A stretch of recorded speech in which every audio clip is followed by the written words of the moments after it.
Hello दोस्तों, welcome to YouTube channel the knowledge consortium with Shri. आज मैं बहुत ही इम्पोर्टेंट टॉपिक लेकर आपके सामने उपस्थित हुआ हूँ। तो बहुत ज़ोर शोर से ये चर्चा है कि क्या कट ऑफ होगा, क्या नहीं होगा। स्टूडेंट के लिए ये बहुत बड़ा चर्चा का विषय बना हुआ है। तो ये बात तो फिक्स है कि कट ऑफ बहुत ज़्यादा नहीं जाने वाला है, क्योंकि क्वेश्चन दोनों ही शिफ्ट के देखा जाए तो पहले के कंपैरिजन में टफ ही थे। पहले जो दो बार जो पिछले दो जो एसआई के एग्ज़ाम्स हुए हैं, लेकिन ये है कि फर्स्ट शिफ्ट का जो क्वेश्चन था वो सेकेंड शिफ्ट के कंपैरिजन में थोड़ा टफ था। बहुत ज़्यादा डिफरेंस नहीं बोलेंगे, बट 4 से 5 क्वेश्चन या 4 क्वेश्चन ऐसा बोल सकते हैं जो कि रिलेटिवली सेकेंड शिफ्ट से फर्स्ट शिफ्ट थोड़ा टफ कहा जा सकता है। बट इसका मतलब ये नहीं है कि सेकेंड शिफ्ट थोड़ा इजी था फर्स्ट शिफ्ट से तो कट ऑफ हाई ही रहेगा, ऐसा कुछ नहीं है। सेकेंड शिफ्ट भी टफ ही था, फर्स्ट शिफ्ट थोड़ा टफ था उससे। तो इस हिसाब से मिला के कट ऑफ बहुत ज़्यादा नहीं जाने वाला है। एक इम्पॉर्टेंट चीज़ जो आप लोगों से शेयर करने की मैं जरूरत समझ रहा था, कुछ क्वेश्चन है सेकेंड शिफ्ट के तो क्वेश्चन सब क्लियर है, आंसर्स में कोई बहुत डाउट नहीं है। बट फर्स्ट शिफ्ट के जो कुछ क्वेश्चन थे वो डाउटफुल है जिसके आंसर। तो अलग अलग साइट्स जो अलग अलग चैनल्स हैं उस पर अलग अलग आंसर बता रहे हैं, बट मैंने बहुत अच्छे स्टडी करने के बाद उसका सही आंसर फाइंड आउट किया है। और यही आंसर होगा, मतलब आइडियली तो यही आंसर होना चाहिए। बट आयोग की कभी कुछ गलती कर ले, और आयोग भी गलती करता है आंसर देने में, तो वो अलग बात है। बट एक स्टैंडर्ड आंसर मैं आप लोगों से डिस्कस करना चाहूँगा कुछ क्वेश्चंस के। तो सबसे जो कंट्रोवर्शियल क्वेश्चन था वो था MSME in private sector, the industrial credit and sorry the industrial credit and investment corporation was sponsored by. तो देखो ऐसा है कि तो ऐसा है कि अ,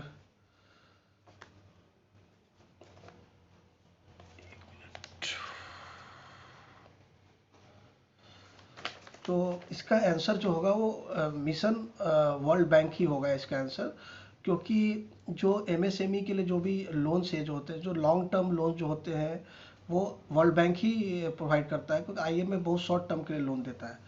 तो और वैसे भी आपका जो एमएसएमई के लिए जो लोन है, जो मतलब जो वर्ल्ड बैंक ने इशू किया भी था इंडिया के लिए, हालांकि उसमें आईसीआईसीआई का industrial credit and investment corporation का कोई जिक्र नहीं था।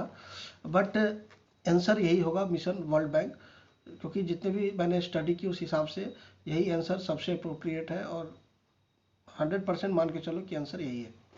Mission mission of World Bank ही इसका आंसर होगा। एक और क्वेश्चन जो था, हालांकि उसमें कोई डाउट नहीं होना चाहिए, वो 0 आवर वाला जो क्वेश्चन था, उसमें फर्स्ट ऑप्शन ए और ऑप्शन डी में लोग कंफ्यूज हो रहे थे। सॉरी, ऑप्शन ए और एक और जो ऑप्शन था, एक जो ऑप्शन था उसमें टाइम आफ्टर क्वेश्चन आवर, वो ए ऑप्शन था। और एक ऑप्शन जो था उसमें लिखा था time between question hour and next item on the agenda when the member raise any matter without permission of the chair. यानी कि ये वह टाइम पीरियड जिस क्वेश्चन आवर और नेक्स्ट आइटम, जो नेक्स्ट एजेंडा का जो आइटम है, जिसमें कोई भी मेंबर बिना किसी नोटिस के क्वेश्चन पूछ सकता है। इम्पोर्टेंट जो भी इम्पोर्टेंट क्वेश्चंस होते हैं, जो भी इश्यूज, वो रेज कर सकता है। तो आंसर यही होगा दोस्तों, जो time between question hour and next item on the agenda वाला जो ऑप्शन है, यही आंसर है। ये इसमें कोई दो राय नहीं है, लक्ष्मीकांत में भी क्लियरली लिखा हुआ है। उसके बाद एक और जो क्वेश्चन था जो थोड़ा मतलब डाउटफुल है लोगों के मन में, वो है आपका, हाँ, ये the quickest freezing method in which liquid nitrogen and CO2 is used. तो इसका जो आंसर होगा दोस्तों स्प्रे फ्रीजिंग होगा। ये मैंने देखा है, नेट पर पढ़ा है, ये इसका आंसर जो है स्प्रे फ्रीजिंग ही होगा। कई लोग इसका इमर्सन बता रहे हैं, तो इमर्सन नहीं होगा दोस्तों, इसका आंसर जो होगा स्प्रे फ्रीजिंग ही होगा। एक और जो क्वेश्चन है, highest production of producer of T in India. अब देखिए, कुछ लोग इसमें कंफ्यूज इसलिए हो रहा है कि 2021 में जो है वो बंगाल सबसे बड़ा प्रोड्यूसर रहा है। बट यहाँ 2021 की बात नहीं पूछ रहा है, यहाँ जो आपसे पूछ रहा है कि ओवरऑल जो है, मतलब इन जनरल जो highest producer of T in India कौन है। हाँ, ये अगर इसमें 2021 का मेंशन रहता तो वो बात अलग थी, बट ओवरऑल जो एक जनरल जो सबसे ज़्यादा प्रोड्यूसर जो है टी का वो आसाम ही है। तो आप निश्चिंत रहे, इस आंसर इसका आसाम ही होगा। उसके बाद एक और जो क्वेश्चन था आपका, हाँ, जो सीक्वेंस ऑफ पार्टिकल इमिटेड, तो जो इसका आंसर होगा दोस्तों बीटा, अल्फा एंड गामा, यही सीक्वेंस होगा। ये कंफर्म आंसर है, इसमें कोई मतलब डाउट वाली बात नहीं है। उसके बाद एक और जो क्वेश्चन है, हाँ, in an ecosystem the largest, जो इन फूड चेन वाला जो क्वेश्चन था, इकोसिस्टम में द लार्जेस्ट पॉपुलेशन किसका होता है। तो कई जगह पे आंसर में लिखा हो, कई जगह बुक्स में भी लिखा है, जैसे प्रोड्यूसर होता है करके। देखिए, आप खुद सोच के देखो कि एक प्रोड्यूसर, जैसे एक ट्री है और एक ट्री का एक लीफ भी होता है, लीफ, उसको डिकम्पोज करने के लिए, मतलब उसके एक लीफ को डिकम्पोज करने के लिए मिलियंस ऑफ बैक्टीरिया जो होते हैं या फंगस, वो एक लीफ में अटैच होते हैं। तो आप सोच सकते हो कि एक छोटे से एरिया में मिलियंस ऑफ जो है आपके millions of bacteria, fungi available होते हैं। और वैसे भी कई जगह किताबों में भी लिखा है कि डिकम्पोजर जो है सबसे ज़्यादा पॉपुलेशन में होता है करके। तो यहाँ किसी तरह डाउट ना रखे। अब हो सकता है आयोग इसका आंसर प्रोड्यूसर ले ले या जो भी है, क्योंकि ऐसा देखा जा रहा है कि एनसीईआरटी में शायद इसका आंसर प्रोड्यूसर दिया हुआ है। तो दोस्तों, ये आंसर आइडियली इसका आंसर जो है डिकम्पोजर ही होना चाहिए। होना चाहिए क्या मतलब है, बट अगर प्रोड्यूसर ले ले तो वो अलग बात होगी। क्योंकि अगर डिकम्पोजर का मेंशन नहीं है तो ऑब्वियसली प्रोड्यूसर सबसे बेस्ट ऑप्शन है, बट अगर साथ में डिकम्पोजर अगर ऑप्शन में है तो डिकम्पोजर ही आंसर होगा। उसके बाद एक और जो क्वेश्चन है सीवीसी का फंक्शन, ये भी बड़ा डाउटफुल क्वेश्चन था। इसमें जो एक ऑप्शन जो था आपका, to supervise investigating agency in the country, और एक जो था वो corruption cases against central government का, जो भी करप्शन के जो केसेज हैं सेंट्रल गवर्नमेंट अथॉरिटी के अगेंस्ट, तो एक ऑप्शन ये भी था उसमें।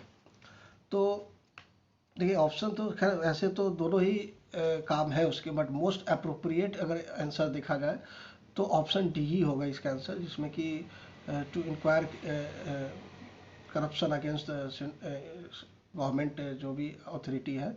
तो ये मोस्ट अप्रोप्रिएट आंसर है उसका।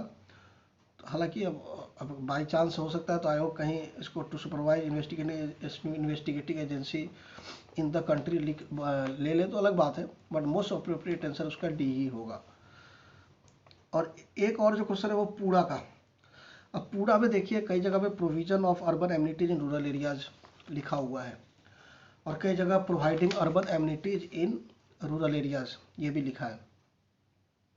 लेकिन ये जो पूरा मॉडल जो एपीजे अब्दुल कलाम जी के द्वारा प्रतिपादित किया गया था, इसका आप देखेंगे तो इसका जो मीनिंग, यहाँ मीनिंग पूछ रहा है इसका, तो इसका मीनिंग जो है आपका providing urban amenities in rural areas, यही इसका मीनिंग है। ये आप गांठ बांध लें, आंसर इसका providing urban amenities in rural areas ही इसका आंसर होगा, इसमें कोई दो राय नहीं है। ये निश्चिंत आप गांठ बांध लें इस बात को। तो कुछ ऐसा ही था, मतलब फर्स्ट शिफ्ट के कुछ क्वेश्चन थे थोड़े डाउटफुल, बट आंसर जो है मोस्ट अप्रोप्रिएट आंसर मैंने आपको बताया अभी। कट ऑफ जो है, मैं फिर से आपको बता दूं कि कट ऑफ बहुत ज़्यादा नहीं जाने वाला है, इस बात के लेके आप लोग निश्चिंत रहें। मैं फिर से आपको कट ऑफ बता दूं कि जनरल का जो कट ऑफ है, अब कुछ लोगों के दिमाग में ये घुस रही होगी कि नॉर्मलाइजेशन होना चाहिए, नॉर्मलाइजेशन होना चाहिए, लेकिन मुझे नहीं लगता कि मतलब बीपीएससी आयोग मतलब इस चीज़ को लेकर इतना सीरियस होगा, क्योंकि वो किसी भी चीज़ पे बहुत जल्दी अमल करता नहीं है। तो नॉर्मलाइजेशन की उम्मीद ना रखें, लेकिन फिर भी इतना निश्चिंत रहे आप कि कट ऑफ बहुत ज़्यादा नहीं जाएगा। चलिए मैं कट ऑफ एक बार फिर से आपको मेंशन कर देता हूँ। जनरल मेल का कट ऑफ 58 to 60 क्वेश्चन के बीच में रहेगा। अगर आपका नेट निगेटिव काट के अगर 58 to 60% अगर आपका सही हो रहा है तो आप मान के चलो कि आपका मतलब प्रीलिम्स निकल रहा है। जनरल फीमेल का जो है वो 42 से 44 के बीच में का रहेगा। 42 से 44 या 42 से 45 मान सकते हैं, क्योंकि लड़कियां भी अब मतलब पढ़ रही है, मेहनत कर रही है, तो उनका भी कट ऑफ बहुत कम नहीं बोल सकते, लेकिन 42 से 45 उनका भी कट ऑफ रहेगा, इतना मान के चलिए। EWS मेल का 53 to 55 रहेगा। उसके बाद EWS फीमेल का 40 to 42, BC मेल का 53 to 55, BC फीमेल का 40 to 42, EBC मेल का 52 to 53, EBC फीमेल का 38 to 40, SC मेल का 45 to 47, SC फीमेल का 35 to 38, ST मेल का 45 to 47 एंड ST फीमेल का 35 to 38। तो दोस्तों यही कट ऑफ रहेगा, इसी के आसपास, इससे ज़्यादा नहीं जाएगा। हो सकता है थोड़ा बहुत कम हो जाए, इससे तो पॉसिबिलिटी है उसकी। बाकी आप ज़्यादा टेंशन ना लें, अब मेंस की तैयारी में लग जाए। और इतना मैं बता दूं कि मेंस का एग्ज़ाम इतना आसान नहीं होने वाला है। क्वेश्चन सब कुछ ऐसे ही रहेंगे जो डायरेक्ट आपको किसी ऑब्जेक्टिव के बुक से नहीं मिलेगा। आपको अब थ्योरी पढ़नी पड़ेगी, NCERT पढ़ना पड़ेगा, लक्ष्मीकांत पढ़ना पड़ेगा, तभी जाके आप उसके आंसर्स फाइंड आउट कर पाएंगे। क्योंकि अब क्वेश्चंस लॉजिक से पूछ रहे हैं, रटा रटाया आंसर क्वेश्चन अब पूछा नहीं जा रहा, तो आपको तैयारी भी अपनी उससे अनुसार करनी पड़ेगी। और मेंस का एग्ज़ाम तो ऑब्वियसली आप जानते हैं किसी भी गलती की कोई गुंजाइश होती नहीं है। तो जो गलतियाँ प्रीलिम्स में हो गई तो चलो वहाँ तो चल जाएगा, क्योंकि 45,000 के आसपास रिजल्ट आएगा तो वहाँ चल जाएगा, बट मेंस में ऐसी गलतियाँ चलेगी नहीं। जो गलतियाँ लोगों ने की है एग्ज़ाम में, जो सिली मिस्टेक्स होते हैं, तो सबसे होते हैं, ऐसी बात नहीं। लेकिन अभी के जो स्थिति बन रही है उसमें मेंस के एग्ज़ाम में सिली मिस्टेक्स के लिए कोई जगह नहीं होगी। तो उस हिसाब से आप तैयारियां अपनी जारी रखें। आशा करता हूँ आप सभी जल्दी सफल होंगे अपने मिशन में। तो दोस्तों thanks for watching my video. And मैं देख रहा हूँ आप लोग ज़्यादा सब्सक्राइब नहीं कर रहे चैनल को। तो दोस्तों ये मेरी शुरुआत है, और मैं अपने जॉब्स के बिजी शेड्यूल से, जो रेलवे में ऐसी जॉब बहुत बिजी होता है आदमी, उसमें समय निकाल के आपके लिए वीडियो बनाता हूँ। तो प्लीज़ इसको थोड़ा अच्छा रिस्पांस दें, इसको सब्सक्राइब करें, चैनल को लाइक करें, शेयर करें वीडियोस को। तो थैंक यू दोस्तों, बाय बाय।